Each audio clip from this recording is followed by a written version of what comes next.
विद्यार्थी मित्रांनो, कालपासून पोलीस भरती 2025 ची अर्ज प्रक्रिया सुरू झालेली आहे. फॉर्म कसा भरायचा न चुकता याच्यावरती डिटेल्समध्ये आपण व्हिडिओ बनवलेला आहे. तो बघायचा आहे आणि न चुकता तुम्ही फॉर्म भरायचा आहे. विद्यार्थी मित्रांनो, आजच्या व्हिडिओमध्ये आपण बघणार आहोत की पोलीस भरतीचा फॉर्म भरण्यासाठी कोणकोणती कागदपत्रे लागतात. याच्यामध्ये 2 मुद्दे आहेत. कागदपत्र तपासणीच्या वेळी कोणकोणती कागदपत्रे लागतात आणि सध्या फॉर्म भरण्यासाठी एकूण 4च कागदपत्रे लागतात. ती कोणकोणती आहेत आणि कागदपत्र तपासणीला कोणकोणती कागदपत्रे लागतात, हे कंपल्सरी सांगणार आहे. जर तपासणीला तुमच्याकडे कागदपत्र नसतील, तर तुमचा या ठिकाणी तुम्हाला तेथेच पात्र केले जाईल, तुम्हाला बाद केले जाईल. त्यासाठी आत्ताच व्हिडिओ सबस्क्राईब करा. आत्ताच व्हिडिओ शेवटपर्यंत बघा आणि चॅनेलला सबस्क्राईब करा. अशाच माहितीच्या व्हिडिओसाठी कोणत्याही प्रकारचे अपडेट तुमच्याकडून मिस होणार नाही. डिटेल्समध्ये सांगेल. याच्यामध्ये 2 मुद्दे आहेत. फॉर्म भरण्यासाठी कोणती कागदपत्रे लागतात आणि कागदपत्र तपासणीसाठी कोणती कागदपत्रे लागतात. दोन्ही मुद्दे एकदम चांगल्या प्रकारे समजावून सांगणार आहे. त्या अगोदर छोटीशी माहिती तुम्हाला इथे सांगून घेतो. जे विद्यार्थी पोलीस भरतीची तयारी करतात, त्यांच्यासाठी सर्वात बेस्ट पुस्तके स्मार्ट स्टडी नांदेड यांनी लॉन्च केलेली आहे.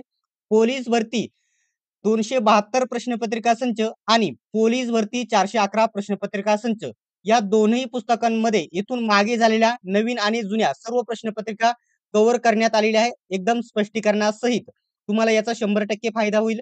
दोनही पुस्तके सर्वत्र महाराष्ट्रामध्ये उपलब्ध आहे. कोणत्याही जवळच्या पुस्तक विक्रेत्याकडून स्टोअरवरती जायचं आहे आणि स्मार्ट स्टडी नांदेड यांची पोलीस भरतीची सरावासाठी प्रश्नपत्रिका पुस्तके पाहिजेत असा तुम्ही विचारायचं आहे. तुम्हाला डिस्काउंटमध्ये कमी किमतीमध्ये कुठेही भेटून जातील.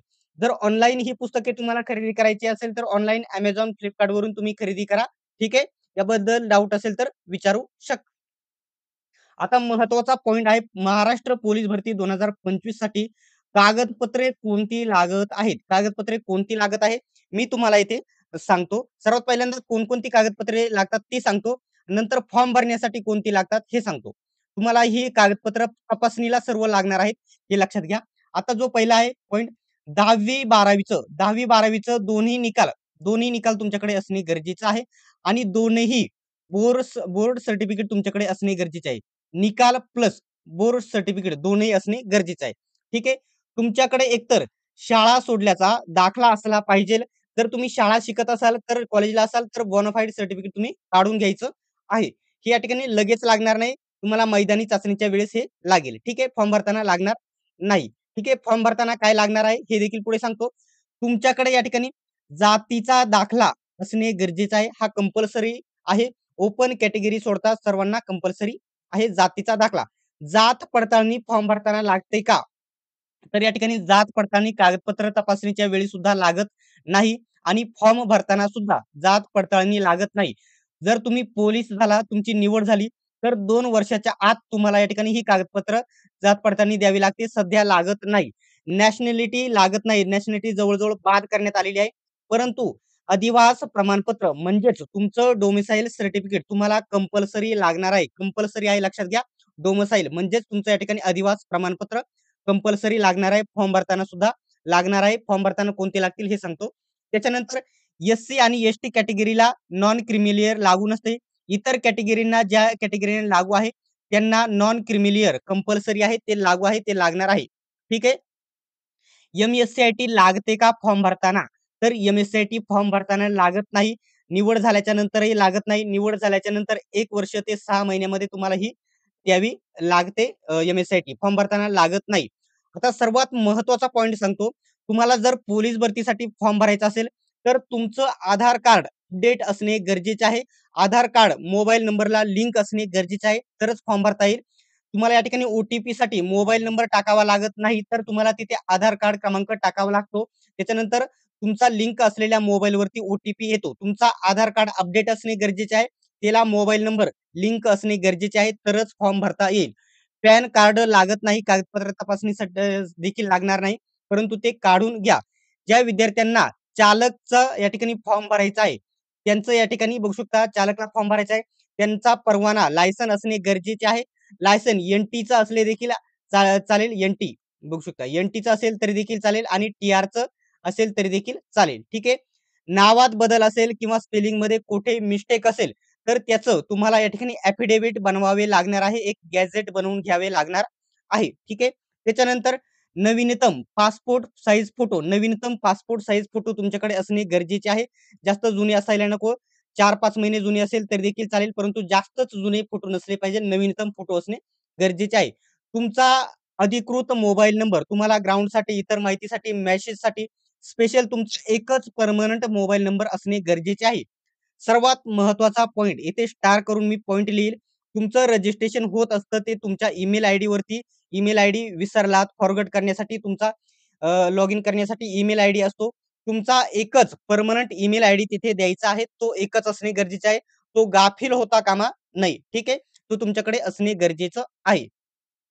त्याच्यानंतर सर्वात महत्त्वाचा पॉइंट म्हणजे जे प्रकल्पग्रस्त आहेत, भूकंपग्रस्त आहेत, अनाथ आहेत, होमगार्ड आहेत, माजी सैनिक आहेत किंवा पोलीस पाल्य आहेत. त्याचे तुमच्याकडे प्रमाणपत्र म्हणजे सर्टिफिकेट तुमच्याकडे असणे गरजेचे आहे. ते तुम्हाला तिथे दाखवावं लागणार आहे. तरच तुम्हाला त्याचं आरक्षण घेता येईल आणि तुमच्याकडे सर्टिफिकेट नसेल, तुम्ही येस केले आणि तर तुमचा फॉर्म बाद होऊ शकतो. तुम्हाला अपात्र केले जाईल. आता एवढी सारी कागदपत्रे तुमच्याकडे असणे गरजेचं आहे. परंतु फॉर्म भरण्यासाठी याच्यापैकी मोजकीच कागदपत्रे लागतात. याच्यापैकी मोजकीच कागदपत्रे लागतात. ती कोणती मी तुम्हाला इथे डिटेल्समध्ये इथे सांगतो. 1 मिनिट. बघू शकता. ज्या स्टार करेल ते फॉर्म भरण्यासाठी लागते. याच्यापैकी स्टार मी करतो, परंतु कोणतं लागत आहे तुम्ही इथे समजून घ्या. ठीक आहे. कोणतं स्टार करतो? 10वी-12वी चा निकाल आणि बोर्ड सर्टिफिकेट मी लिहिलं आहे. परंतु येथे फक्त फॉर्म भरण्यासाठी काय लागतं? 10वी बोर्ड सर्टिफिकेट लागतं. त्याच्यावरील गुण क्रमांक तुम्हाला टाकावा लागतो. 10वी जे बोर्ड सर्टिफिकेट आहे त्याच्यावरील गुण क्रमांक असतो कोपऱ्यामध्ये. आता समजा हे हा एवढा तक्ता समजा गुणपत्रक आहे, तर या कोपऱ्यामध्ये 6 ते 7 अंकी येथे किंवा 5 अंकी तुमचा गुणपत्र क्रमांक असतो तो टाकायचा आहे. तो लागेल तुम्हाला फॉर्म भरताना. त्याच्यानंतर जातीचा दाखला देखील तुम्हाला कंपल्सरी लागतो. ज्या कॅटेगरीना लागतो त्यांच्यासाठी ओपन सोडता. तर जातीचा दाखल्याचा नंबर तुम्हाला टाकावा लागतो म्हणून तुम्हाला या ठिकाणी कंपल्सरी आहे. त्याच्यानंतर अधिवास प्रमाणपत्र म्हणजेच डोमिसाइल सर्टिफिकेट तुम्हाला कंपल्सरी आहे. त्याच्यावरील नंबर तुम्हाला टाकावा लागतो. त्याच्यानंतर एस-सी आणि एस-टी कॅटेगरी सोडता नॉन क्रिमिलियर लागते कंपल्सरी. ठीक आहे. नॉन क्रिमिनल कंपल्सरी लागते. ओ-बी-सी आणि इतर कॅटेगरीसाठी ज्यांना लागू आहे त्यांच्यासाठी. ठीक आहे. त्याच्यानंतर एम-एस-सी-आय-टी फॉर्म भरताना लागत नाही. ठीक आहे. आधार कार्ड अपडेट असणे गरजेचं आहे. ठीक आहे. याबद्दल आता मोबाईल नंबर तर कंपल्सरी आहे. ईमेल आयडी कंपल्सरी आहे. एवढे कागदपत्र तुमच्याकडे फॉर्म भरताना कंपल्सरी असणे गरजेचे आहे आणि जे सर्व एवढी लिस्ट आहे, ही कागदपत्र तपासणीच्या वेळेस लागेल. ठीक आहे. याबद्दल जर डाउट असेल तर विचारा आणि अशाच प्रकारच्या माहितीच्या व्हिडिओसाठी अजून सबस्क्राईब केलं नसेल तर सबस्क्राईब करा आणि बेल आयकॉनलाही ऑन करा.